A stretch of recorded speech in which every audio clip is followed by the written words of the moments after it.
오늘은 모세의 소명이라는 제목으로 말씀을 나누겠습니다. 오늘 본문의 내용은 모세가 하나님 앞에서 소명을 받는 장면으로 하나님께서 모세를 이스라엘을 애굽에서 인도하여 낼 민족의 지도자로 부르시고 있는 그런 장면의 말씀이 나옵니다. 그래서 오늘 말씀을 들어가기 전에 먼저 간단히 이 소명이라는 것이 무엇인지를 먼저 묵상하고 본문의 내용을 들어가려고 해요. 소명이라는 말을 한글 사전에 풀어놓은 것을 보니까 하나님의 일을 하도록 하나님의 부르심을 받는 일, 이렇게 정의되어 있더라고요. 나는 괜찮은 정의다라는 생각이 들었습니다. 그래서 이 소명이라는 게 히브리어로 카라예요. 자, 여기 출애굽기 4장 4절 읽어볼까요? 3장 4절 같이 읽읍시다. 시작. 여호와께서 그를 보려고 돌이켜 오는 것을 보신지라 하나님이 떨기나무 가운데서 그를 불러 이르시되 모세야 모세야 하시매 그가 이르되 내가 여기 있나이다 라고 나오죠. 여기서 이제 모세가 떨기나무에 불 붙은 거 보고 나오려고 하니까 하나님이 그를 부르셨다고 했죠. 그를 불러 이르시되 할 때 이 부르다가 바로 카라예요. 그래서 일반적으로 사람을 부를 때 쓰는 말이 이 카라예요. 그러니까 아주 일반적인 부름이 카라죠. 그게 지금 이제 소명이라는 말이에요. 헬라어로 그래서 이게 헬라어로는 클래시스예요. 이것도 카라랑 똑같은 거예요. 부르다. 그래서 이제 세 번째가 영어로 이게 콜링이 있고요. 두 가지가 있죠. 이제 영어에서 두 가지로 갈리죠. 영어에서 콜링이 있고 보케이션이 있죠. 영어로는 두 개로 갈리죠. 이 소명이, 그죠? 이제 다 이게 부르다라는 뜻이에요, 그죠?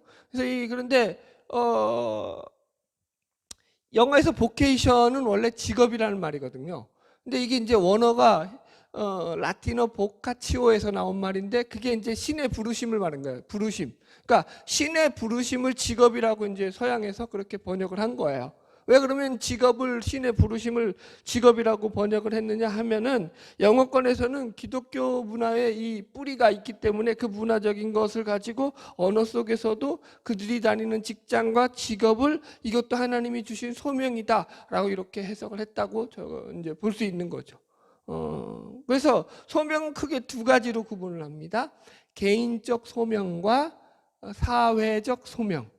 개인적 소명은 한마디로 우리가 하나님의 자녀로서 하나님께서 우리를 하나님의 자녀로 부르신 것을 가리키는 거예요. 그죠? 그래서 모든 사람은 하나님의 이 부르심 없이 하나님의 자녀가 된 자가 없죠. 이게 아주 일반적인 하나님의 자녀로 구원의 여정 가운데 부름받은 것. 이제 개인적인 소명이라고 우리는 이야기를 해요. 그럼 사회적 소명은 뭐냐면 이 사회적 소명은 가정이나 교회라든가 직장이라든가 더 나아가서는 국가와 세계를 향해서 또 하나님께서 이 사회에 전반적으로 어떤 일을 맡기기 위해서 부르는 소명이라고 우리가 해석할 수 있습니다. 그래서 이 소명은 개인적 소명과 사회적 소명이 같이 가기도 하고 따로 가기도 해요, 보통. 그런데 성경에서 보면은 특별한 소명들이 있죠. 오늘 본문에 해당하는 모세 같은 소명. 이거 일반적인 소명으로 해석하면 돼요, 안 돼요? 안 되죠. 왜 안 돼요? 모세같이 그러면 우리도 다 그렇게 부름을 받아야 돼요. 그렇게 부르셨어요, 안 부르셨어요? 안 부르셨어요. 그런 일을 맡기셨어요, 안 맡기셨어요? 안 맡기셨어요. 그래서 이 모세의 소명을 우리가 확인하면서 이걸 일반적인 소명으로 이걸 해석해보려면 참 곤란해집니다. 사도 바울의 소명도 마찬가지죠. 하나님이 다 그런 식으로 안 부르셔요. 무슨 신비적이고 초월적으로 그래서 이게 그래서 이상하게 특별하게 나는 하나님께 부름받았다 이런 쪽으로 가면 안 돼요. 그건 망하는 징조예요. 오늘 시작부터 왜 이러냐. 여튼간에 그래서 직업에 대한 소명도 사회적 소명에 해당한다라고 우리가 해석할 수 있습니다. 약간 이제 왜 이 얘기를 하냐면 이 직업에 대한 소명의식이 이 마틴 루터 시절부터 우리가 좀 거슬러서 생각을 해봐야 되는데 이 마틴 루터가 살던 16세기만 하더라도 당시의 사람들은 카톨릭의 영향을 받았습니다. 그래서 이 천주교의 영향을 받은 사람들은 교회와 세상을 이분법적으로 약간 나누어서 생각했죠. 성직은 거룩하고 교회는 성당은 거룩하고 세상은 속되고 좀 더러운 것 이렇게 생각했단 말이에요. 이분법적으로 생각했단 말이에요. 그래서 세상에서 가지는 직업에 대해서도 이것이 세속적이라고 생각하고 영적이지 않다라는 생각을 가졌죠. 이걸 뒤집어 엎은 게 누구라고요? 우리 종교계, 개신교의 종교계요. 을 통해 가지고 마틴 루터가 이걸 뒤집어 엎죠. 여러분. 여러분 보세요. 지금도 사실은 그런데 이런 가톨릭적인 잔재가 우리 뭐 신자들 가운데서도 의식 속에 그대로 남아 있다니까요. 실제는 여러분 그렇지 않습니다. 가장 큰 잘못된 의식 중에 하나가 뭐냐면 교회의 직분은 신령한 것이고 이 세상의 직업은 그렇지 않다라고 생각해요. 그렇지 않아요.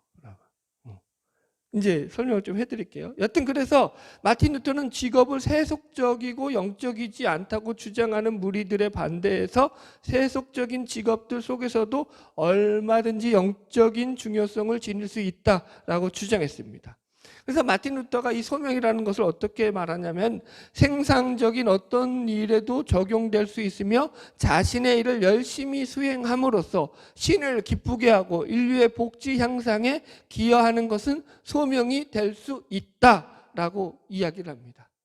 그러니까 신발을 만들어서 인간의 발을 따뜻하게 감싸주는 구두 수송공은 신의 말씀을 전하는 성직자만큼이나 자신의 위치에서 신의 영광을 드높인다라고 그렇게 본다는 거예요. 이해하셨어요? 성직자나 구두 수송복이나 이 일의 내용만 다를 뿐이지 다 그 일을 통해서 성실하게 하나님이 나에게 맡기신 일이라고 감당할 때 그것으로 하나님의 영광을 드러내게 된다라는 거예요. 다르지 않다고요. 더 쉽게 얘기할까요? 제가 서재에 앉아서 말씀을 준비하기 위해서 말씀을 열심히 공부하고 파가지고 그래서 말씀을 여러분들에게 이렇게 강의하는 거랑 강론하는 것이랑 여러분들이 직장에서 열심히 일하면서 그 일에서 성실하게 살아가는 것이랑 똑같다고요. 하나님 편에서 보실 때는 다르지 않다고요. 할렐루야. 그래서 개신교 신학에서 소명은 목회자들만이 아니라 개인들이 수행하는 모든 일이 하나님의 똑같은 가치를 지니며 신성한 소명으로 규정될 수 있는 거예요. 여러분. 소명이라는 게 무슨 어떤 특별한 소수의 목회자들에게만 해당되는 것이다라고 생각하면 안 돼요. 여러분. 그 얘기를 먼저 하는 거예요. 물론 차이는 있죠. 차이는 있죠. 그죠? 물론 목회자로 부른다라는 것은 그 목적 의식 자체에서 좀 다르죠. 그죠? 그 부분이 그게 다른다는 거지 이게 하나님이 우리를 부르신다는 차원에서는 똑같다고요. 예. 직업에 대한 얘기했으니까 요거 한 번만 더 정리하고 넘어갈게요. 일단 이런 거예요. 만약 그 직업이 성경에서 죄라고 규정하고 있는 반성경적인 직업이 아니라고 한다면 기독교인들은 무슨 일에 종사하든지 열심히 최선을 다해서 소명의식을 가지고 일해야 한다라는 게 가장 성경적이라고 하는 거예요. 할렐루야. 기독교 신학에서는 직업에 있어서 그 직업의 귀천을 따지지 않는다고요. 높고 낮음을 따지지 않는다고요. 예, 예, 여기까지 하겠습니다. 예, 소명하다가 이 부분 정리해드려야 될 것 같아서 좀 정리가 필요할 것 같아서 정리해드렸고요. 자, 이런 생각을 가지고 이제 본격적으로 하는 말씀 들어가 볼게요. 출애굽기 3장 1절 읽으면서 시작합시다. 시작. 모세가 그의 장인 미디안 제사장 이드로의 양떼를 치더니 그 떼를 광야 서쪽으로 인도하여 하나님의 삶 호렙에 이름에. 여기서 보면 지금 모세가 그의 장인 이드로의 양떼를 치고 있습니다. 지금 이제 출애굽기 이 2장과 3장은 시간적인 차이가 좀 있죠. 그래서 2장까지는 모세가 40살에 행했던 그런 40살의 행적을 이야기하고 있다면 출애굽기 3장에 와서는 지금 모세가 40년의 세월이 흘려서 80살이 됐을 때의 일을 이야기하고 있죠. 그러니까 시간적인 갭차가 40년이 난다라는 것을 우리가 유념하고 말씀을 접할 필요가 있습니다. 자, 지금 그래서 이런 거죠. 모세가 40년의 세월이 흘러서 도망자의 신세로 40년의 세월을 이 미디안 강야에서 살면서 그죠?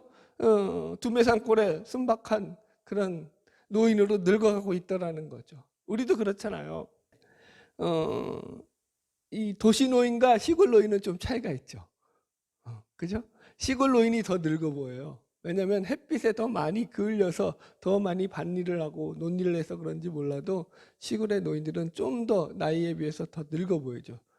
그런 거랑 비슷한 거예요. 지금 육신적으로는 이제 많이 늙은 그런 많이 기운이 쇠약해진 모세의 모습이 이제 등장하고 있습니다. 여기 보면은 모세가 그의 장인 미디안 제사장 이드로의 양떼를 치더니라고 시작해요. 이 말은 지금 모세가 나이가 80이 되었는데도 자기 양떼가 있다는 거야, 없다는 거야?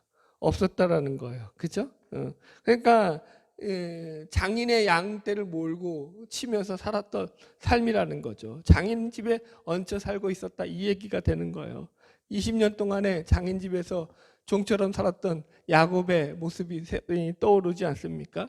여튼 그렇게 해서 지금 오늘도 모세는 이드로의 양떼를 몰고 풀을 찾아서 지금 내려가다가 호렙산에 이르렀다라고 내용이 나오는 거예요. 자, 1절을 다시 보면은 그래서 그 부르신 장소가 그때를 광야 서쪽으로 인도하여 하나님의 산 호렙의 이름에 이렇게 나와요. 그죠? 그래서 이게 무슨 말인지 조금 해석을 해드리면은 이게 모세가 소명을 받은 장소가 호렙산이다라는 설명인 거예요. 호렙산이라고 나와요. 근데 여기서는 물론 지금 본문에서는 하나님의 산 호렙이라고 해가지고 이 산이 매우 신령한 산인 양 이렇게 모세가 묘사를 하고 있는데 원래 호렙산은 이런 특별한 산이 아니에요. 일반적인 평범한 산인 거예요 지금. 그런데 나중에 모세가 이 산에서 하나님을 만났고 또 신의 산과 이게 같은 말이에요. 호렙산과 신의 산이 성경에서는. 그래서 이 두 말이 같이 쓰여요. 그래서 이 호렙산에서 십계명을 받고 율법을 받고 그러니까 이런 여러 가지 하나님에 대한 놀라운 체험이 있는 산이기 때문에 이 산을 모세가 지금 이 성경을 기록할 때는 하나님의 산이라고 기록한 것이지 본래부터 이 산에 무슨 특별하고 영험한 그런 기운이 깃들여 있어서 하나님의 산이다라고 부른 게 아니다라는 걸 설명을 드리는 거예요. 그러니까 이 지역에 대한 설명을 좀 드리자면은 이 지역은 이 시내상 반도, 시나이 반도에서 높은 지역으로 근처마다 비옥한 골짜기들이 있어가지고 양떼들을 몰고 가서 그죠? 이 비옥한 이 목초지에서 풀을 먹이기에 매우 적합한 장소였다라는 거예요. 모세가 지금 이 양떼를 이끌고 이 호렙산에 들어갔다라는 거예요. 그러니까 이게 무슨 말이냐면은 보통 양치기들은 양들에게 풀을 먹이려고 산까지 들어가요, 안 들어가요? 보통 양치기들이 일반적으로는 안 들어간다고요. 근데 모세는 지금 이 양들에게 좋은 풀들을 먹이기 위해서 이 좋은 목초지가 있는 호렙이라는 이 산 지형이 있는 이 험한 곳까지 양들을 몰고 왔다라는 거예요. 그 얘기하는 거예요. 그죠? 그랬다라는 것은 모세가 열심히 살았다는 얘기예요? 게을리 살았다는 얘기예요? 어떤 뭐 이런 좀 언더그라운드의 삶을 살면서도 열심히 살았다 이 얘기하는 거예요, 여러분들. 그래서 이런 사건들을 보면 우리가 하나님을 만나기 전에 무슨 특별한 일을 해야지 하나님이 우리를 만나 주실 것처럼 생각하는 그런 생각을 버리라는 거예요. 내가 무슨 특별히 하나님 앞에 40일 금식 기도해서 하나님을 만난다. 저도 해봤어요. 내가 안 해봤으면 내가 아유 맞아 그렇게 만나야지라고 여러분들에게 설명을 드리겠는데 제가 출신이 어딘데 제 출신이 그쪽인데 왜 안 해봤겠어요? 다 해봤죠. 남들이 해본 짓은 다 해봤다니까요. 하나님은 그렇게 만나지는 게 아니에요, 여러분. 하나님은 우리에게 말씀으로 만나시는 거예요, 여러분들. 내가 무슨 특별한 일을 해야지 하나님이 나를 만나신다라고 생각하시면 안 돼요. 하나님은 우리가 일상 가운데서 우리가 열심히 살아가는 그 삶 속에서 우리를 만나 주십니다. 이게 성경에서 말하는 가장 일반적인 하나님의 만남이죠. 하나님의 부르심이죠. 모세가 그랬죠. 그죠? 그 다음에 또 누가 그랬죠? 베드로가 그랬죠. 베드로가 예수님을 만날 때 예수님이 베드로를 부르실 때 어떻게 부르셨죠? 베드로가 밤새도록 고기를 잡으러 나갔는데 한 마리로 못 잡았어요. 그죠? 그래가지고 이제 새벽이 밝고 날이 밝아가지고 들어와서 이제 한 마리도 못 잡고 풀이 죽어가지고 이제 그물 정리하고 있는데 예수님이 배에 올라타더니 야, 한번 좀 더 나가보자. 그래가지고 나갔단 말이에요. 그러면서 예수님의 설교를 한참 듣고 난 뒤에 베드로에게 야, 그물 한번 던져봐라 이랬단 말이에요. 베드로가 뭐라 그래요? 예수님, 거기선 선생님이죠. 선생님, 내가 밤새도록 그물을 던졌지만 한 마리도 못 잡았는데 내가 선생님의 말씀에 의지해서 한번 속는 셈 치고 던져보겠습니다 라고 던졌잖아요. 그랬더니 고기들이 그물에 가득 채서 들어 올릴 수 없을 정도로 잡았다고요. 그죠? 그 사건이라고요. 그래서 이걸 가지고 어떤 분들이 이렇게 해석해요. 사람이 이게 그러니까 어떤 성과가 있을 때 열심을 내는 것은 이건 뭐 지극히 당연한 일일 수 있어요. 그러나 아무런 성과도 없는데 열심을 내는 사람은 그 사람에게는 어떤 성과가 나타나면 그 사람은 엄청나게 더 큰 성과를 이룰 사람이다 이렇게 이야기를 해도 하더라고요. 지금 베드로가 그렇죠. 아무런 성과가 없었는데도 불구하고 밤새도록 그물을 던졌다고요. 여러분 고기가 밤새도록 잡혀도 그물 던지는 일은 힘들어요. 밤새도록 그물 치는 일이. 그런데 한 마리도 안 잡혔단 말이에요. 그런데 그물을 밤새도록 던진다. 이게 쉬운 일이에요? 어려운 일이에요?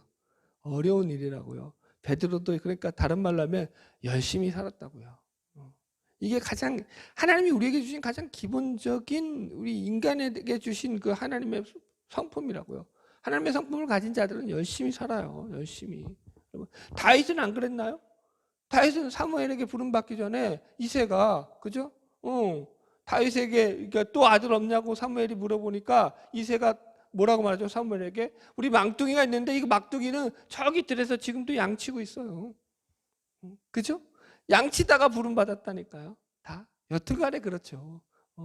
기도는 그만합시다. 여태까지 뭐 이 정도면 알아들었죠. 그래서 이 소명의 장소, 소명의 이건 때라고도 말할 수 있죠. 어떠할 때 우리가 성실하게 열심히 우리에게 맡겨진 일에 충실히 살아가고 있을 때, 일할 때 하나님이 우리를 부르시는 줄로 믿습니다. 할렐루야.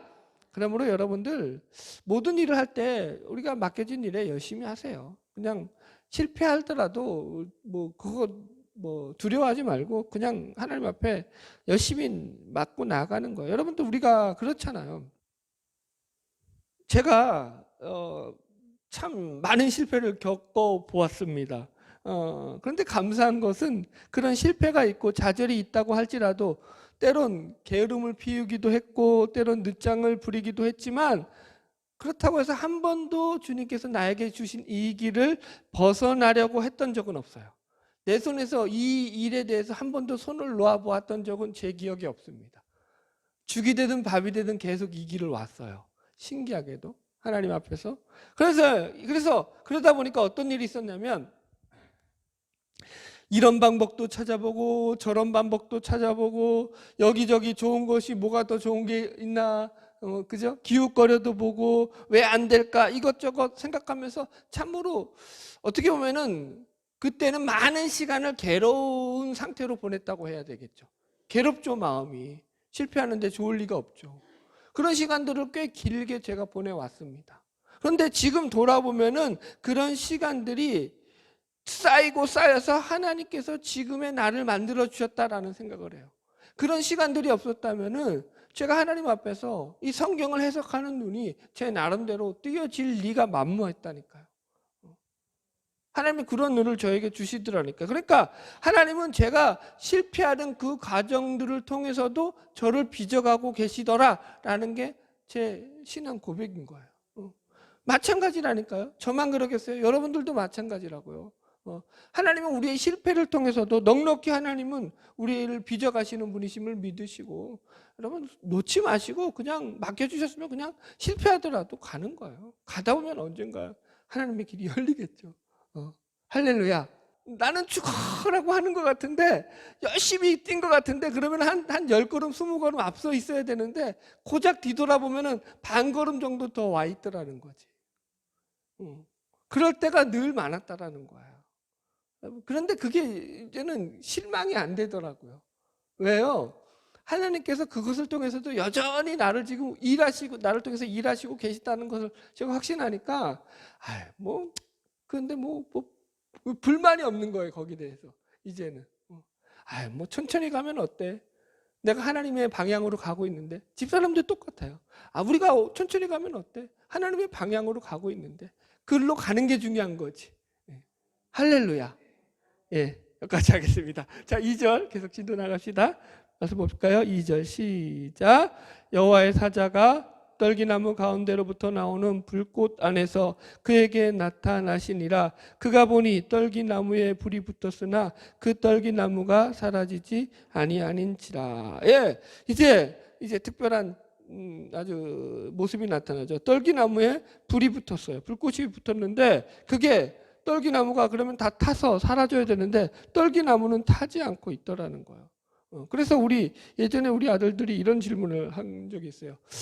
아빠, 왜 사막에 있는 나무들은 사막이 그렇게 뜨겁잖아. 그런데 왜 사막에 있는 나무들은 그렇게 사막이 뜨거운데도 불에 타지 않아?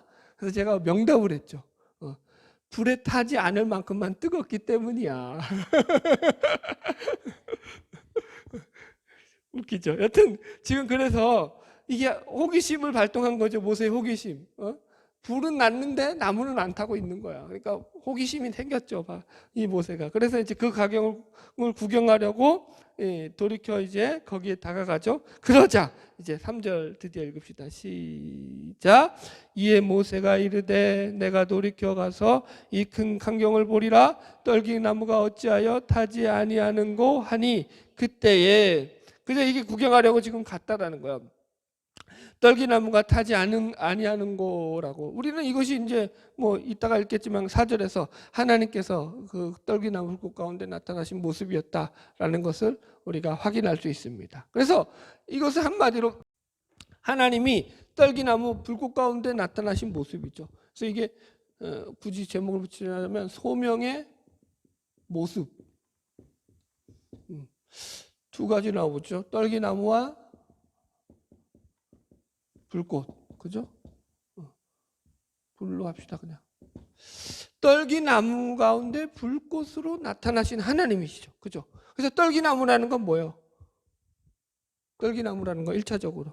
떨기나무는 이게 인간이에요, 인간. 죄인된 인간. 인간을 상징하죠, 그죠? 그래서 희망 없는 인간, 그죠? 보세요. 모세에게 나타나신 하나님은 불로 오셨고 떨기나무 가운데 오셨어요. 성경은 말씀합니다. 떨기나무는요, 어디에도 쓸모가 없는 그런 잡초와도 같은 나무입니다. 그래서 광야에서 생존하기 위해서 이게 일단은 가시로 다 덮여 있어요. 가시 덤불이에요. 그래서 쉽게 번역을 하자면 가시 덤불로 덮여 있는 그런 나무예요. 그래서 그걸로 뭘 쓸 수가 없어요. 뭘 만들 수가 없어요.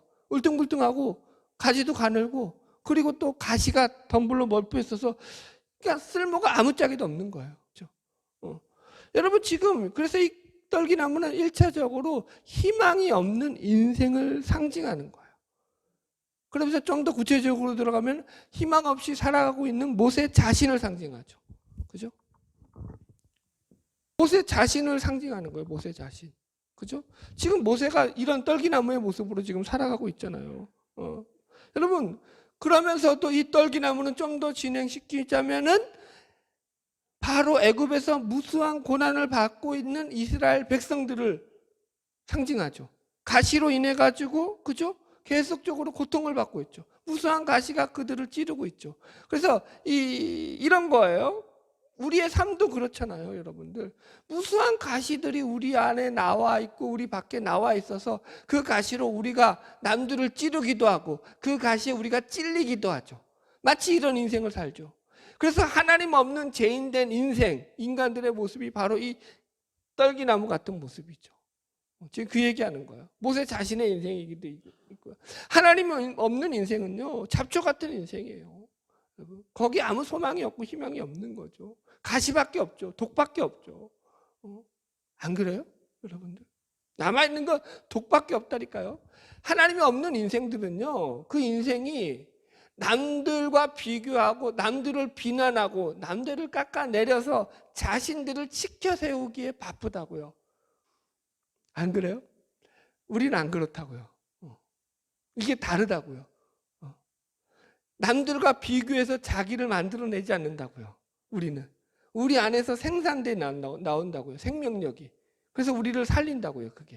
이게 근본적으로 달라요, 여러분들. 자, 그래서 두 번째, 이 불은 두 번째로, 그리고 이 불이라는 것은 하나님의 임재를 상징하죠.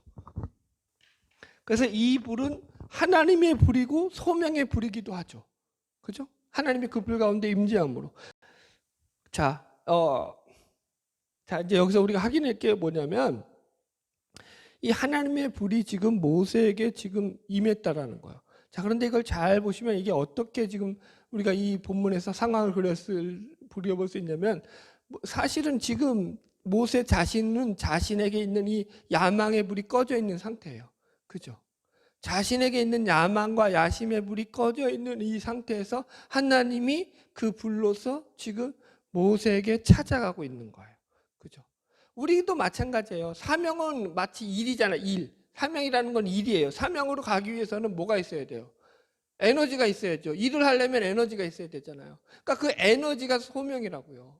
그게 불이라고요, 지금. 하나님의 임재가 있어야지 사명을 가지고 일할 수가 있다니까요. 이해하시겠어요? 그러니까 불이라는 이 에너지가 하나님께서 그 가운데서 모세에게 나타나 주시고 만나 주시고 그에게 하나님의 불을 붙여 주심으로 말미암아 가질 수 있게 된 것이라고요. 하나님의 부르심 없이 사명으로 절대 안 간다니까요. 소명 없이 사명으로 안 가요. 다음 주에 사명 이제 들어가겠지만, 여러분, 모세가 가진 야망의 불이 꺼졌을 때 드디어 하나님의 불이 지펴 올랐다는 걸 우리가 기억하셔야 돼요. 그래서 이게 매우 중요해요, 여러분. 여러분, 만약에 모세가 야망의 불이 꺼지지 않았다라면은 하나님의 불이 그에게 지펴졌을까요? 안 지펴졌을까요? 안 지펴졌어요. 그게 매우 중요해요, 여러분들. 그러니까 우리가 지금 모세가 야망의 불이 꺼졌다는 것을 어떻게 확인하냐면, 앞으로도 이제 출애굽기 3장과 4장을 걸쳐서 확인하겠지만, 모세가 하나님이 계속 이제 사명을 맡겨요. 내가 너를 이제 불러가지고 이 일을 시키겠다, 이 일을 해라 이런단 말이에요. 이스라엘 백성에게 가라, 바로에게 가라 이런단 말이에요. 그런데 모세가 몇 번 거절한다고요? 5번. 하나님의 그 전능하신 하나님이 5번이나 부르시는데, 이 사명을 맡기시는데 그 일을 갖다가 5번이나 리젝트, 거절해요. 아이고, 하나님 못해요. 이걸 갖다가 조금 하나님이 앞이니까 조심스러워서 이렇게 돌리고 저렇게 돌리고 말할 뿐이죠. 다 거절한다. 몇 번씩이나, 5번이나. 여러분, 모세에게 내가 아직도 이스라엘 민족의 지도자로서 저들에게 하여튼 내 이름을 한번 남기고 싶다라는 이런 야망의 불씨가 있었다면 하나님의 이 부르심에 대해서 모세가 5번이나 거절했을까요? 안 했을까요? 안 했겠죠. 5번이나 거절했다는 건 그에게 이제는 자식이 개인의 야망의 불씨가 있다는 거예요? 없다는 거예요? 없다는 거죠. 이게 꺼지고 나니까 하나님이 불을 다시 지피더라고요. 여러분, 여기서 참가지 오해하지 말아야 될 것은, 이게 하나님의 불을 붙인다는 것이지, 그렇다고 해서 이것이 우리는 야망이나 야심을 인간은 다 버려야 한다, 이렇게는 가지 마세요. 이게 무슨 얘기냐면은, 본문에서 지금 이 불은, 그러니까 하나님의 불과 모세의 불을 비교하려고 하는 거예요. 인간의 불, 이 모세의 불은 여기서 무슨 불로 등장하냐면은 하나님의 불을 가로막는 장애물로서 등장하죠. 이런 거예요. 지금 여기서 모세의 야심이라는 것은 자기 중심적인 마음, 자기 욕망적인 욕심을 이루려는 그런 마음으로, 신약식으로 하면 갈라디아서에서 나왔던 육체의 소욕을 따르고 육체의 소욕을 이루는 일로 나오는 거라고요. 자기의 의를 이루는 걸로 나온다고요. 이해하셨죠? 이런 것들이 꺼져야 된다니까요. 그래서 이런 것들로 비교해가지고 야망과 야심이, 지금 이 모세의 야망과 야심이 죽었을 때 하나님이 나타나셨다는 것이지, 이런 개념에서 말할 때 야망과 야심을 얘기하는 것이지, 일반적으로 말하는 야망과 야심 조금 다르죠. 세상적인 야망과 야심을 그건 전혀 이게 성경적이 아니니까 비교할 바가 아니지만, 우리가 하나님의 백성으로서, 하나님의 자녀로서 가져야 될 야망과 야심은 필요하다고요. 이건 좀 구분하시라고요. 무슨 말인지 이해하셨죠? 어떤 야망과의 하심? 이걸 하나님의 비전이라고 말할 수 있죠. 하나님이 우리에게 주시는 비전, 사명이라고도 말할 수 있는 거예요. 그러니까 이게 좀 달라요. 자, 여튼 본문으로 다시 돌아와서 하나님의 부르시는 소명은 인간 자신이 타오르는 그 불이 소멸되었을 때야 하나님이 우리에게 불을 주신다라는 거예요. 이해하셨죠? 그래서 우리는 늘 조심해야 돼요. 내가 지금 하나님 앞에 부름받는 이 부름이 내 야망과 야심과 뭉쳐져서, 세상적인 야망과 야심과 합쳐져서 이 일을 하려고 하고 있지 않느냐를 늘 점검하면서 나가야 되는 거예요. 자, 세 번째, 이제 그래서 소명의 근거가 나오고 있어요. 출애굽기 3장 4절 계속 읽읍시다. 시작. 여호와께서 그가 보려고 돌이켜 오는 것을 보신지라 하나님이 떨기나무 가운데서 그를 불러 이르시되 모세야 모세야 하시매 그가 이르되 내가 여기 있나이다. 아멘. 그래서 제가 세 번째 주제를 소명의 근거라고 했어요. 소명의 근거, 하나님, 이런 제목으로 붙였어요. 자, 보세요. 여기서 이제 드디어 하나님께서 모세를 만나시죠. 근데 모세를 어떻게 불러요? 하나님께서 모세야 모세야 두 번 부르신다고요. 두 번 부른다라는 것은 이게 하나님이 모세 이름을 몰라서 헷갈려서 두 번 불렀다는 얘기예요? 그 얘기 아니죠. 그러니까 상징성이에요. 모세의 이름을 두 번 부른다라는 것은. 그러니까 두 번 부른다라는 것은 보통 이런 의미가 있어요. 하나님께서 그를 너무나도 잘 알고 있다라는 의미예요. 이런 경우가 어디에 나오냐면은 아브라함을 부를 때 나오죠. 아브라함이 독자 이삭을 바칠 때 하나님께서 이제 하나님의 사자를 보내가지고 아브라함이 칼을 들고 이삭을 치려고 하니까 그 사자가 뭐라 그러죠? 아브라함아! 아브라함아! 두 번 나온다고. 이때 딱 두 번 나온다고요. 이름을 몰라서 두 번 부른 거예요? 아니면 다급해서 두 번 부른 거예요? 다급해서. 내가 네 마음을 다 안다라는 의미가 아브라함아 아브라함이잖아요. 지금 모세야 모세야도 똑같다고요. 하나님이 모세야 모세야 라고 부를 때는 하나님이 모세의 모든 형편과 사정을 다 안다라는 것에서 지금 모세를 두 번 부른다고요. 그래서 이것은 무슨 얘기냐면은 소명자의 모든 것을 다 아시는 하나님이라는 차원에서 지금 이 이름을 부르고 있다라고 우리가 이해해야 된다고요. 아멘. 하나님은 우리를 부르실 때도 동일하다니까요. 우리의 사정과 형편을 다 알고 부르신다니까요. 내가 지금 어디에 적합한지, 내가 무슨 일을 해야 될지를 하나님이 다 알고 부르신다고요. 우리가 볼 때는 하나님 나한테 좀 좋은 걸 맡겨주시면 안 돼요? 그죠? 나한테 좀 더 잘 나가게 해주시면 안 돼요? 라고 생각할 수 있는데 그렇지 않아요. 보통 하나님을 믿는 신자들은 하나님께서 우리를 부르신 그 자리가 이제 제가 볼 땐 그래요. 아마 죽을 때쯤 되면은 그게 최고였구나라는 걸 깨닫게 될까? 모르겠어요. 나는 그때가 안 돼봐서. 근데 저는 그렇게 생각을 해요. 여튼 우리에게 하나님의 부르심은 가장 적절한 때, 가장 완벽한 타임에 하나님의 뜻에 따라서 우리를 부르신다라는 거야. 그리고 부르심의 근거는 하나님에게 있다고요. 하나님이 부르셨으니까 모세가 여기 있나이다 대답을 한다고요. 그죠? 여러분, 물론 여기서 모세의 대답이 즉각적으로 나왔다라는 것은 모세가 최소한 하나님의 의식은 가지고 이 40년의 세월을 살았다라는 반증이기도 합니다. 그리고 하나님이 그만큼 모세에게 역사하셨다라는 반증이기도 합니다. 그러나 그럼에도 불구하고 이 부르심은 그가 신앙이 깊었다라는 것을 의미하는 것은 아니에요. 이건 아주 조심하셔야 돼요. 아시겠지만 여러분, 모세는 아직 하나님의 부르심에 대해서 이게 그냥 우리가 구원받았을 때 부름 받은 것과 거의 비슷한 수준이라고 생각하면 돼요. 아직 사명을 맡을 정도로서의 뛰어난 믿음을 가지고 있지는 않아요.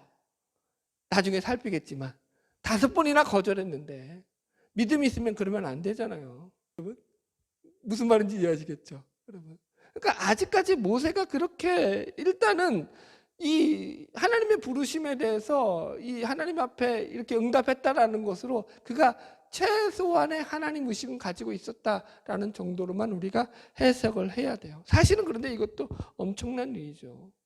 그리고 이것이 하나님이 소명을 가지고 있었기 때문에 이것으로 인해서 하나님 앞에서 이제 모세가 사명을 받는 그 출발점이 되기 때문에 이것도 사실은 엄청난 일이라고 봐야 돼요. 그러나 제가 왜 이 부분을 지적하냐면 이게 이제 이걸 얘기하려고요.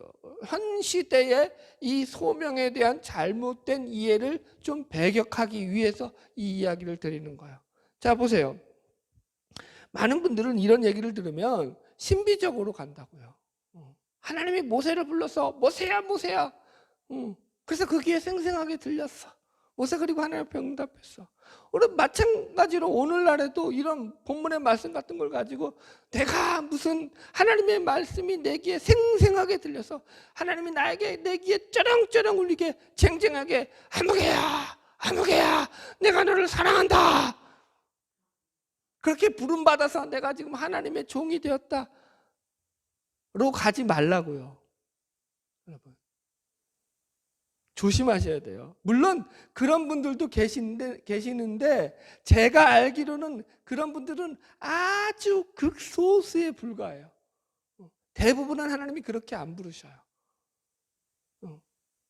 여러분들이 하나님이 나를 그렇게 부르셨다라고 주장을 한다면 그런 사람은 자기가 모세와 동급이다라고 생각하시면 돼요.